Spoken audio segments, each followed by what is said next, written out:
Donc on a maintenant nos personnages, nos arcs narratifs. On va maintenant construire le plan de notre roman pour savoir exactement ce qu'on va écrire dès le 1er novembre. Donc maintenant on va repartir de notre cahier de planification des arcs narratifs qu'on a créés la dernière fois. Donc pour chaque personnage, je vais leur attribuer une couleur. Et je vais utiliser des petites fiches index comme ça. Donc j'ai une couleur par personnage. Et pour chaque case de leur arc narratif où j'ai noté quelque chose, je vais faire une petite carte en écrivant la phrase qu'il y a sur leur arc narratif. Donc au final, vous allez avoir comme ça une liste avec les différentes cartes des arcs narratifs de chaque personnage ou des fois des cartes spéciales pour des éléments qui tomberaient différemment. Donc là, vous pouvez voir que j'ai l'arc narratif de mon personnage principal, un de mon personnage secondaire le plus important. Après, j'ai des petites cartes pour les personnages secondaires qui ont un arc narratif restreint. Et maintenant, je vais avoir à ordonner tout ça, on va dire. Donc maintenant, on a toutes les cartes des arcs narratifs de chaque personnage qui sont à peu près dans l'ordre. Donc si on fait des flashbacks et des choses comme ça, on va peut-être intervertir certaines cartes par rapport à l'ordre narratif et la façon dont on va le dire.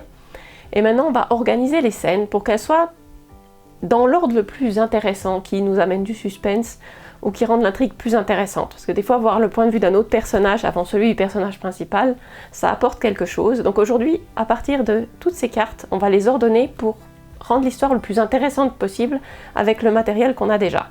Donc si vous avez d'autres idées en cours de route qui fusionneraient deux scènes ou feraient quelque chose d'intéressant, faut pas hésiter à le noter.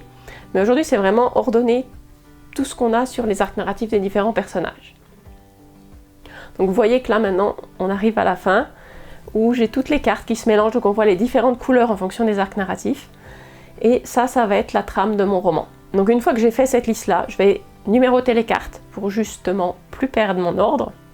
Donc maintenant, moi dans Scrivener, je vais mettre juste les phrases qu'il y a sur mes cartes dans l'ordre, qui seront en fait les titres de mes différentes scènes. Donc si vous utilisez n'importe quel traitement de texte, ça marche pareil. Vous mettez le numéro de la scène, le titre de la scène, et comme ça, quand vous commencerez à écrire, vous savez ce qui doit se passer dans cette scène-là. Ce qui fait que vous avez vraiment la trame et le plan de votre roman, sans entrer trop dans les détails, ce qui vous laisse pas mal de créativité quand vous allez écrire. Et ça, je trouve que c'est un système qui fonctionne très bien pour moi. Je sais ce que je vais écrire, mais ça me laisse assez de marge.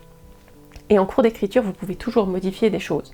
Mais ça va être un petit peu votre fil conducteur, et les jours où vous ne serez pas très motivé pour écrire, savoir ce que vous devez écrire cette semaine, d'où vous partez et la fin de votre scène, ce qui doit changer, ça aide beaucoup. Donc maintenant, on a le plan de notre roman et on va passer un moment pour tout ce qui est les détails de l'univers et tout ce qu'on est en train de créer autour et chercher en fait toutes les informations qui pourraient nous bloquer dans l'écriture. Donc ça, la prochaine fois, on va s'occuper de l'univers et des détails importants.